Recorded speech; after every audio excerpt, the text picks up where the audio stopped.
이 사건이 있은 다음에 이제 수많은 변화가 일어나요. 당연히. 지금 지하철은 다 이제 불에 타지 않는 소재 또는 연기가 나지 않는 소재들로 다 바뀌었고요. 안전등 같은 건 다 바닥에 다 있고, 그다음에 지금은 위에 이렇게 그 연기를 차단하는 이런 것들 다 만들어져 있어요. 셔터가 내려오지 않아도 연기를 차단할 수 있도록. 막상 그런 지하에서 전기가 단전이 된 상황이면은 알고 있어도 쉽게 대처 못할 것 같아요. 그 안전센터에 가보시면 그걸 체험할 수 있게 해줘요, 직접. 어떻게 체험할 수 그러니까 일단은 지하철에 직접 타가지고 그 지하철이 막 흔들리면서 네. 좀 연기가 막 나와요. 네네.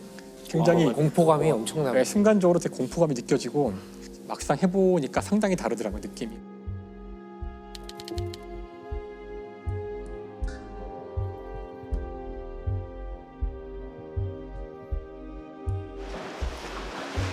여기 체험역이네. 실제 체험한 것 같은데. 진짜 같이 되네요. 자, 지금부터 우리가 탈출 체험을 한번 해보도록 탈출 할 체험. 건데요.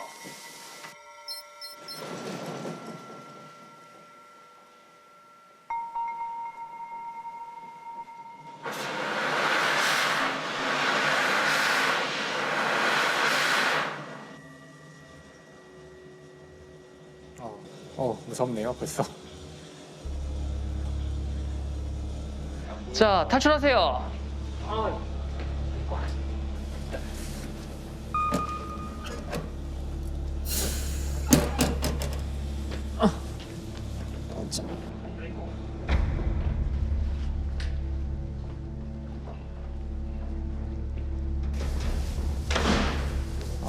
이게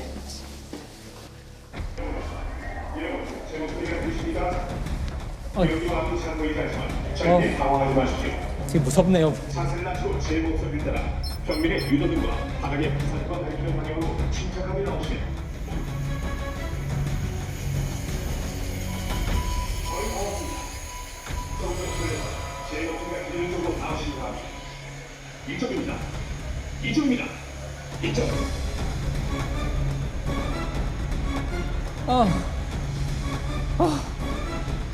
야, 이거 그냥 알고 나와도 힘드네. 실제는 지금보다 더 힘든 상황이겠죠. 더 힘들어요? 아휴, 근데 마음이 아프네요.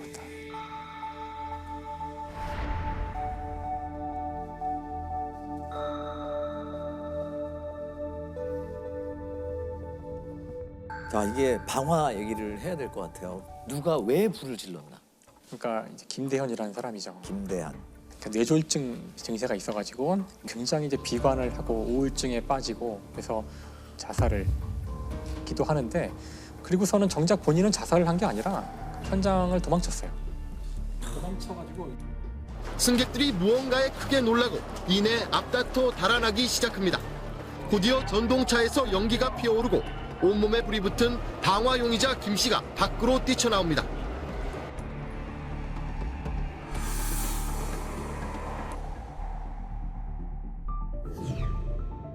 병원에 있었는데 그때 같은 칸에서 방화하는 거를 지켜보았던 한 사람이 죄송합니다.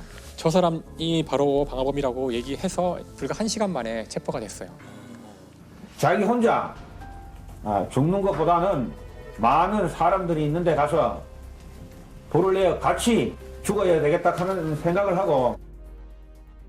그러니까 이런 심리는 도대체 어떤 걸까? 방화가 이제 4대 강력범죄 중에 하나인 게 본인의 생명만 위협할 뿐만이 아니고 다른 사람까지 이렇게 위험에 몰아넣을 수가 있잖아요. 근데 방화라는 거는 표출적인 범죄거든요.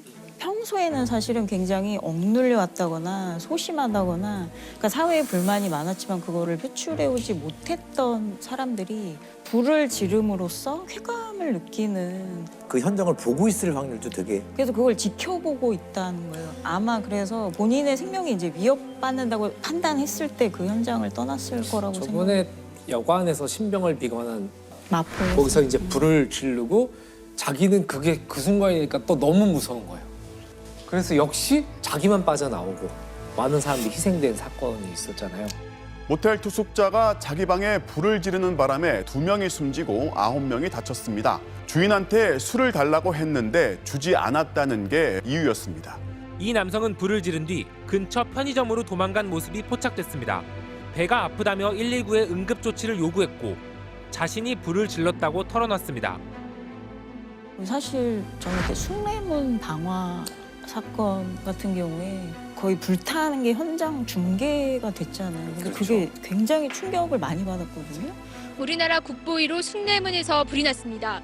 불은 40여 분이 지난 지금까지 완전히 진화되지 않고 있습니다. 2시간 반이 더 지난 상황인데요. 아직까지 불길은 잡히지 않는 것으로 보입니다. 숭례문 2층 누각에서 연기가 피어오르기 시작합니다. 이어 약 30초 후 방화범으로 추정되는 인물이 화면 바깥으로 사라집니다. 내 순간적인 감정으로 없어지니까. 그렇지만 사람 인명 피해가 없고 이거 문화재는 재복을 하면은. 그러고 나서 복원이 안 된 걸 보고도 사실 굉장히 충격을 많이 받아서 사실 이 지하철역 사건도 그렇고 그러니까 죽으려고 했는데 혼자 죽긴 너무 억울했다.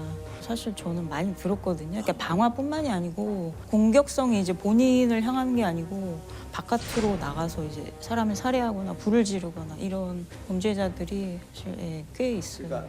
그 온보현이라고 연쇄 그 살인범이 있는데 그 사람도 처음에는 죽으려고 그 본인의 무덤 구덩이를 파놨다가 내가 혼자 죽기는 너무 억울하니까 내 나이만큼 사람을 죽여야겠다라고 해서 그 연쇄살인을 저질렀던 그리고 고창에 살인범이 있는데 똑같아요.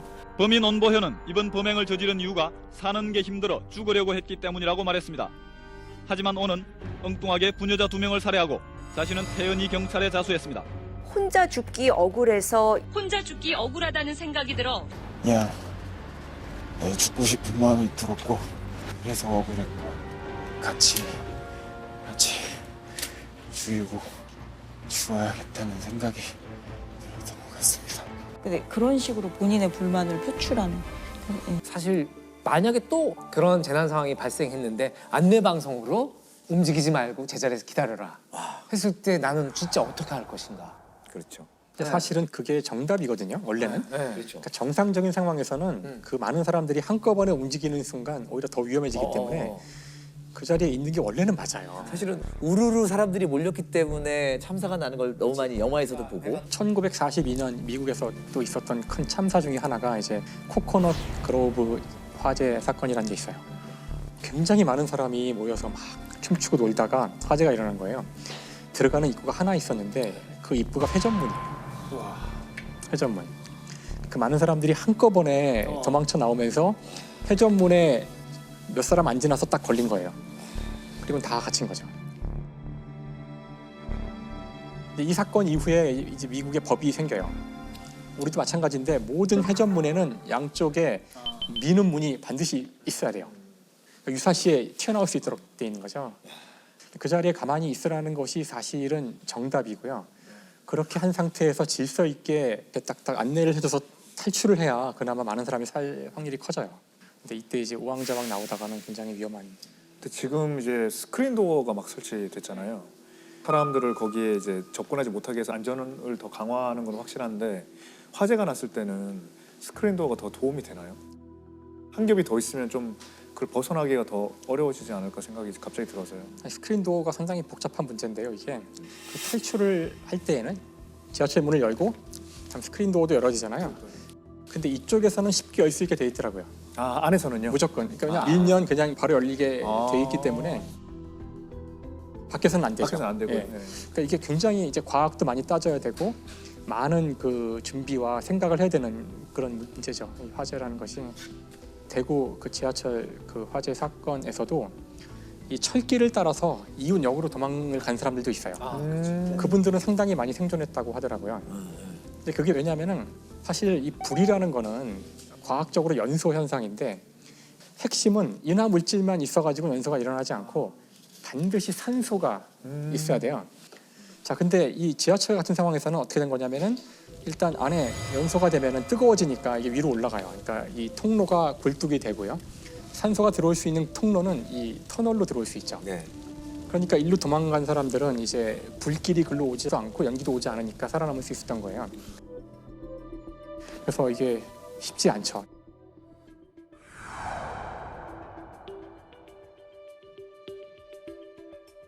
사실 사고에 대응하는 것이 쉬운 문제는 아니잖아요. 워낙 급박한 상황이기 때문에 그 순간에 토론하고 이럴 시간이 없는 거예요. 그러니까 사실 사고가 났을 때 생각을 하면 안 되고 바로 매뉴얼대로 탁탁탁탁 할 수 있는 체계가 갖춰져 있었어야 한다고 생각하고요. 세월호 때도 그랬고 여기도 그랬고 그 판단을 내릴 사람들은 위에 있는데 그 사람들은 정확히 여기가 얼마나 연기가 차 있고 얼마나 지금 불이 나는지 모르잖아요. 그러면 그냥 자기 느낌대로 할 수밖에 없는 거죠. 그냥 그래 일단 열차를 출발시켜봐. 잘 안 된다고 어떡하죠? 이러는 동안 사람들이 죽어. 그럼 거기다가 또 위에 물어봐요. 그렇죠. 뭐 어떤 매뉴얼 있으면 쏘아라고 돼 있어요. 그럼 그때 쏘면 되잖아요. 쏠 때 매뉴얼이 있어도 또 물어봐야 된다는 거예요. 쏩니까? 쏩니까? 쏩니까? 그러면 그분은 또 위에 물어보고 쏩니까? 쏩니까? 쏩니까? 쏩니까? 위급상은 선조치 후보고잖아요. 그렇죠, 원래. 선보고 후조치가 되면 이건 이미 늦죠. 타이밍이 늦죠. 빨리 현장에 권한을 줘야 돼요. 잘 모르면 그 사람이 통제하면 안 되고 그 상황을 가장 잘 아는 사람한테 그 통제권을 넘기고 일선 책임자에게 권한을 많이 주자. 네. 근데 이제 그 사람도 시달리는 거잖아요. 괴롭게. 계속 너 잘못한 거 아니야? 그렇게 했음에도 불구하고 그렇죠. 그런 관료 체제에서는 항상 책임이 그냥 항상 묻게 돼 있어요. 그래서 거의 시달리다 보면은 처벌 안 받더라도 거기 조사받는 게 너무 힘들어서 어떻게든 그걸 안 하려고 그런 거예요. 그러니까 사실은 그게 이렇게 사람을 죽이는 거라고요. 우리가 지금 계속 안전 불감증, 구조적 문제, 우리 체제 이런 얘기를 할 때 이게 핵심은 바로 그거거든요. 그럴 때 이 사람한테 책임을 묻지 말아야 되고, 그럴 때 확실한 권한을 주고. 그렇죠. 매뉴얼대로 했다면은 그건 최선을 다한 거니까 자꾸 위에 물어봐야 되지 않아야 된다는 이 당연한 원칙이 세워져야지만 이런 문제가 안 생기죠. 시스템과 매뉴얼이 확실하게 좀 딱 정비가 됐으면 좋겠다. 저희 뇌리에도 딱 있었으면 좋겠다라는 생각이.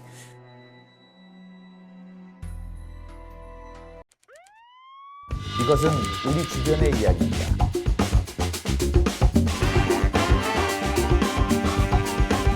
알쓸범잡